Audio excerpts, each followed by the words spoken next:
Hello friends, नमस्कार। आप सबका द गाइड चैनल पर स्वागत है। साथियों, अगर आप कहीं भी टीचिंग करते हैं या आप पीएचडी कर चुके हैं तो आपके लिए यह बहुत ही सुनहरा अवसर है जो कि 30 लाख का आईसीएसएसआर के द्वारा प्रोजेक्ट आया हुआ है। यह आपका भी हो सकता है। इसके लिए हाँ, आपको कैसे फॉर्म अप्लाई करना है, लास्ट डेट क्या है, इन सब चीज़ों के बारे में हम डिटेल में बातचीत करने वाले हैं इस वीडियो में। तो इस वीडियो को आप अंत तक ज़रूर देखिएगा। एक एक स्टेप बाय स्टेप हम बातचीत करेंगे। सबसे पहले साथियों, इसकी जो लास्ट डेट है वह है 10 नवंबर 2025 को। तो यहाँ तक आपको फॉर्म अप्लाई करना होगा। इसमें कुछ ज़रूरी फॉर्म होते हैं, उसके बारे में हम आगे बातचीत करेंगे। सबसे पहले जानते हैं साथियों हम आईसीएसएसआर के प्रोजेक्ट ग्रांट के बारे में कि आईसीएसएसआर के प्रोजेक्ट ग्रांट क्या होते हैं। आईसीएसएसआर के दो टाइप के रिसर्च प्रोजेक्ट होते हैं, एक मेजर और दूसरा माइनर। इसके बारे में अभी हम सब डिटेल में बातचीत कर रहे हैं। इसमें जो मेजर जो प्रोजेक्ट होता है साथियों, जो मेजर प्रोजेक्ट होता है वह 30 लाख का होता है और जो माइनर प्रोजेक्ट होता है वह 15 लाख का होता है। यहाँ ड्यूरेशन भी दिया हुआ है। इनकी एलिजिबिलिटी क्या होती है? बिल्कुल एलिजिबिलिटी इनकी सेम होती है दोनों के लिए। ये रिसर्च ग्रांट आ गया, उसके बाद एलिजिबिलिटी होती है कि इसका जो इसमें आपको टोटल मिला करके मैक्सिमम 5 लोगों को आप रख सकते हैं।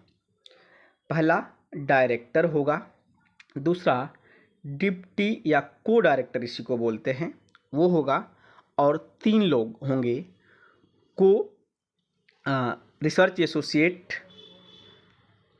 Research assistant and field invigilator.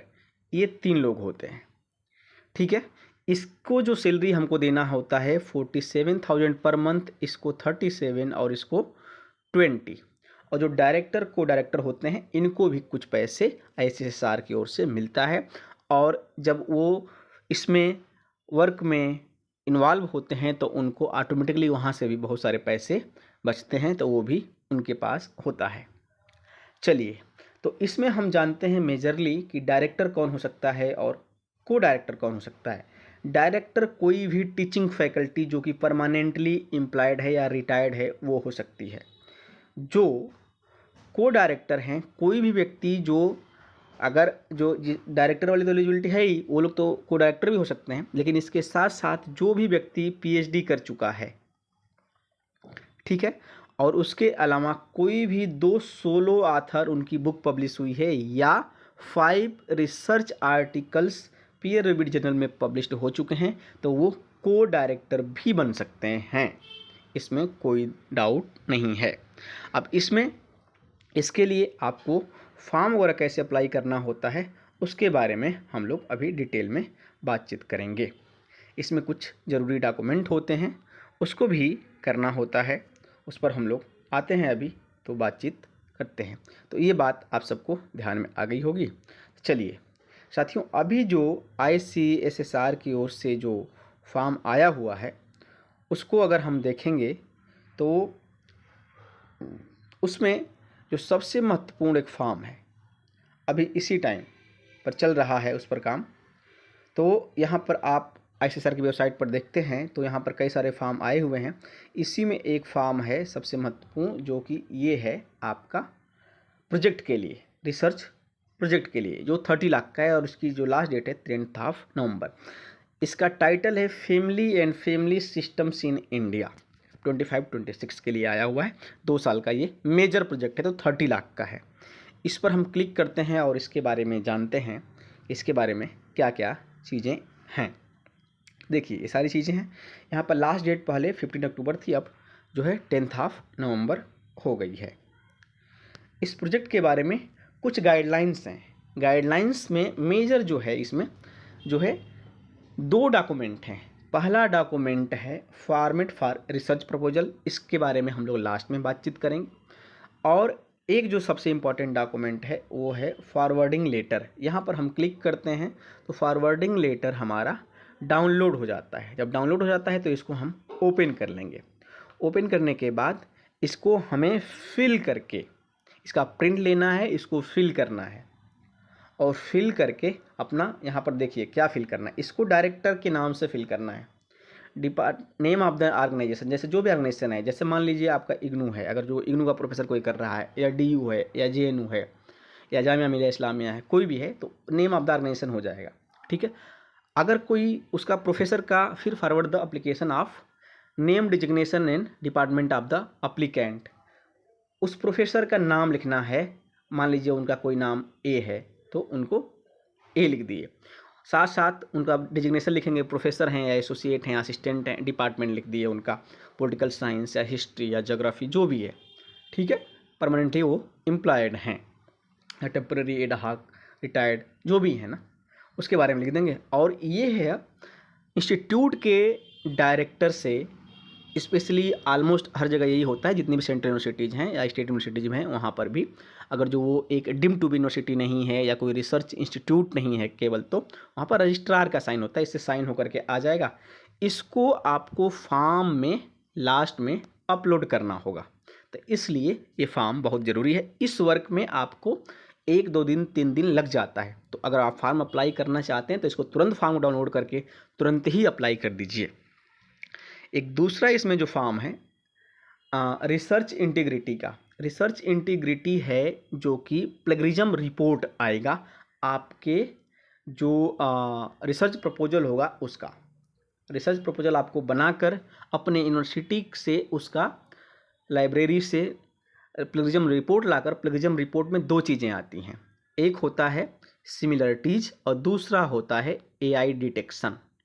AI का कितना आपने अपने प्रपोजल में यूज किया है, दोनों, और दोनों 10% से ज़्यादा नहीं होना चाहिए, इस बात का ध्यान रखना। अभी तक UGC की ओर से सिमिलरिटी के लिए तो रूल आया है कि मैक्सिमम 10% तक एक्सेप्टेड है, बट AI के लिए नहीं आया है, लेकिन इसको आप मान कर चलिए कि यह भी 10 से ज़्यादा नहीं होना चाहिए। ठीक है, इसका ध्यान रखिएगा। ठीक, अगर वैसा कुछ आता है AI का तो आप क्या करोगे कि उसको थोड़ा अपने लैंग्वेज में अगर उसी पैराग्राफ को लिख देते हो तो चीज़ें ठीक हो जाती हैं, इस बात को ध्यान रखना है। तो एक तो ये इंटीग्रिटी वाला भी आप फॉर्म डाउनलोड कर लोगे और वहाँ से आपका, कि इसमें बस वही है कि आपका 10% से ज़्यादा नहीं, इसमें भी, इस फॉर्म में भी साइन होने में 1-2 दिन 3 दिन लग सकता है, तो इसको आप ध्यान रखिएगा। अब जो लास्ट में जो सबसे इम्पॉर्टेंट बात है, format for the research proposal, इसको ध्यान करना है और इसके अकॉर्डिंग ही हमें अपना रिसर्च प्रपोजल बनाना है। हम चाहें तो रिसर्च प्रपोजल पहले बना लें और इसी के फॉर्मेट में हम इसको इसमें फीड करते जाएंगे, यानी कि वहाँ से कॉपी और पेस्ट करते जाएंगे। जब आप फॉर्म ICSR कोई भी अप्लाई करते हैं तो सबसे पहले आपको अपना रजिस्ट्रेशन करना होता है, फिर लॉगिन करना होता है और उसमें चूज करना होता है कि आप किस लिए फॉर्म अप्लाई कर रहे हो, डॉक्टरल फेलोशिप के लिए या PDF के लिए या रिसर्च ग्रांट के लिए या सीनियर रिसर्च फेलो के लिए या प्रोजेक्ट के लिए, किसके लिए कर रहे हो, तो उसके अकॉर्डिंग आपको करना होता है। तो जैसे ही आप वो चूज कर देते हो, अपना डिटेल कंप्लीट भरते हो केवल फर्स्ट स्टेप में ही, तो आपको एप्लीकेशन नंबर मिल जाता है उसके अकॉर्डिंग कि आप किस लिए फॉर्म अप्लाई कर रहे हो। तो यहाँ पर आप एप्लीकेशन नंबर टाइप कर दोगे। ऐसे ही थीम को आपको लिखना है। इसके लिए जो बेसिक जो थीम है वो है family and family systems in India. ठीक है, इसकी तो थीम हो जाएगी। सब थीम, इसका जो पूरा डिटेल है उसमें दिया हुआ है कि इसमें से आपका जो टॉपिक है, टॉपिक यहाँ पर आपको लिखना है, मेन टॉपिक। ठीक है, ये तो थीम है, थीम में ही मेन आप कुछ टॉपिक लिखते हो। जैसे कि जब हम कोई सेमिनार भी करते हैं तो उसमें देखते हैं कि सेमिनार का एक थीम होता है, फिर उसमें कई सारे सब थीम्स होते हैं और उन सब थीम्स के अंदर रिसर्च स्कॉलर्स हैं या जो भी पेपर प्रेजेंटर्स हैं वो अपना पेपर लिखते हैं, तो उसी से रिलेटेड लिखते हैं। तो बिल्कुल सेम वैसे ही है। ठीक है, कि आप अपना टॉपिक डिसाइड करो इस थीम के अंदर ही, उसके बाद सम थीम्स आपको ऑटोमेटिकली समझ में आ जाएगा, इसका जो पूरा डिटेल है वहाँ पर लिखा हुआ है। ठीक है, चलिए अब्स्ट्रैक्ट हम जानते हैं कैसे करना होता है, और इस प्रकार से फिर इंट्रोडक्शन, फिर जो है आपको यहाँ पर लिटरेचर रिव्यू देना है, रिसर्च गैप देना है, आपकी ओरिजिनलिटी क्या है स्टडी की, मतलब स्कोप ऑफ द स्टडी कर सकते हैं, ऑब्जेक्टिव्स देना है आपको, हाइपोथेसिस देना है, मेथोडोलॉजी को लिखना है आपको, इनोवेशन क्या है आपका, ठीक है, वो कुछ देना है कि इससे क्या फ़ायदा होने वाला है, पाथ ब्रेकिंग क्या होगा, इससे कुछ नया क्या ऐड होगा, contribution of the research project to the knowledge of repository, मतलब थियोरेटिकल नॉलेज की हम बात करते हैं, एक्सपेक्टेड क्या आएगा आउटकम्स इसका, वो फिर लिखना है। फिर relevance of the propose study for the policy making, इससे सरकार जो पॉलिसी बनाती है उसका क्या फ़ायदा हुआ। अब ग्रांट का आपको डिटेल देना होता है तो यहाँ पर तो जो जितना है उतना ही लिख देना चाहिए कि इतना आपको ग्रांट चाहिए। फिर उसका जस्टिफिकेशन देना भी होता है कि आपको कितना कितना पैसा किस किस वर्क में खर्च होगा। तो इस प्रकार से आपका ये रिसर्च प्रपोजल बनकर तैयार हो जाएगा, ठीक है, और फिर आप फॉर्म को अप्लाई करोगे, ठीक है। फॉर्म में सारी चीज़ें अप्लाई कर सकते हैं। लास्ट में आपको जो लास्ट स्टेज होगा फॉर्म का, ठीक है, यहाँ पर देखिए जो ये गाइडलाइन लिखा हुआ है, गाइडलाइंस में आपको सारी डिटेल दी हुई है, ठीक है, कि यह थीम है, इसके अंदर ये सब थीम्स हैं और उन सब थीम में से किसी एक सब, जब आप टॉपिक चूज कर लोगे तो उसमें से एक सब थीम्स आपको मिल ही जाएगा, ठीक है, कोई दिक्कत का बात नहीं है।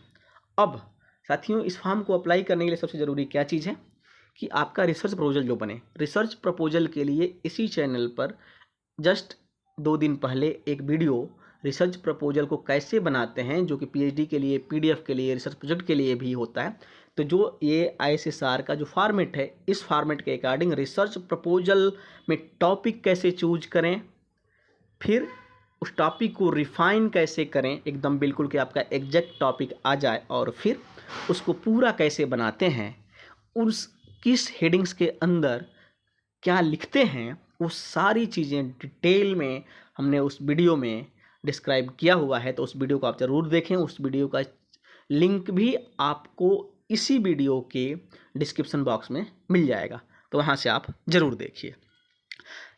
सब कुछ फॉर्म अप्लाई करने के बाद केवल लास्ट में आएगा, मतलब चौथे स्टेज में, जहाँ पर आपको केवल अपलोड करनी होंगी चीज़ें। तो अपलोड करने में आपको क्या क्या करना है, इसको ध्यान देना है। आपको अपलोड करने में ये जो 3 चीज़ें हैं, पहला फॉरवर्डिंग लेटर, दूसरा रिसर्च इंटीग्रिटी का जो कि प्लेजरिज्म रिपोर्ट होगा, और तीसरा रिसर्च प्रपोजल। इसके अलावा क्या क्या चीज़ें चाहिए, इसके अलावा 2 चीज़ और चाहिए कि जो प्रोफेसर के अंडर या एसोसिएट या असिस्टेंट जो भी हैं जिनके अंडर आप फॉर्म अप्लाई कर रहे हो, या अगर आप खुद ही कर रहे हो तो भी, तो आपको चाहिए उनका पीएचडी का सर्टिफिकेट, ठीक है, और दूसरा यानी कि डिग्री कह लें इसको, दूसरा उनका चाहिए सीवी, ठीक है। तो बायोडेटा यहाँ पर लिखा हुआ है। बायोडेटा ये स्पेशली को डायरेक्टर के लिए है, लेकिन अगर जो डायरेक्टर का भी इसी फॉर्मेट में रहता है तो और अच्छी बात है। तो इतने डॉक्यूमेंट आपको लगाने होंगे फाइनल स्टेज में, तभी आपका जो है फॉर्म है वो पूर्णतः जो है फाइनली सबमिट होगा। तो ये सारे डॉक्यूमेंट्स कंप्लीट कर लीजिए और यथाशीघ्र अप्लाई कीजिए। इसमें बहुत अच्छा सुनहरा अवसर है। अगर आप खुद ही नहीं अप्लाई कर सकते हैं तो आपके अगर कोई सुपरवाइज़र हैं या किसी भी प्रोफेसर को जानते हैं तो उनके थ्रू अप्लाई करवाइए। यह बहुत ही गोल्डन अपॉर्चुनिटी है और इस पर बहुत अच्छा काम किया जा सकता है। ऑनलाइन भी आप सर्च करेंगे, चैट जीपीटी में सर्च करेंगे, ग्रोक में सर्च करेंगे, बहुत सारे रिसर्च ऐसे ऐसे चीज़ें हैं जो कि रिसर्च टूल्स हैं, वहाँ यूज करेंगे तो आपको ईजिली बहुत सारे इस टॉपिक पर बातें मिल जाएंगी। वहाँ से बहुत सारे नए नए आइडियाज़ आएंगे और नए नए आप टॉपिक ढूंढकर उस पर काम कर सकते हैं। चलिए साथियों, अगर आप इस वीडियो पर नए हैं, इस चैनल पर नए हैं, तो आप इस चैनल को सब्सक्राइब ज़रूर करें, इस वीडियो को लाइक करें और अधिक से अधिक लोगों के साथ शेयर करना न भूलें। जय हिंद, वंदे मातरम।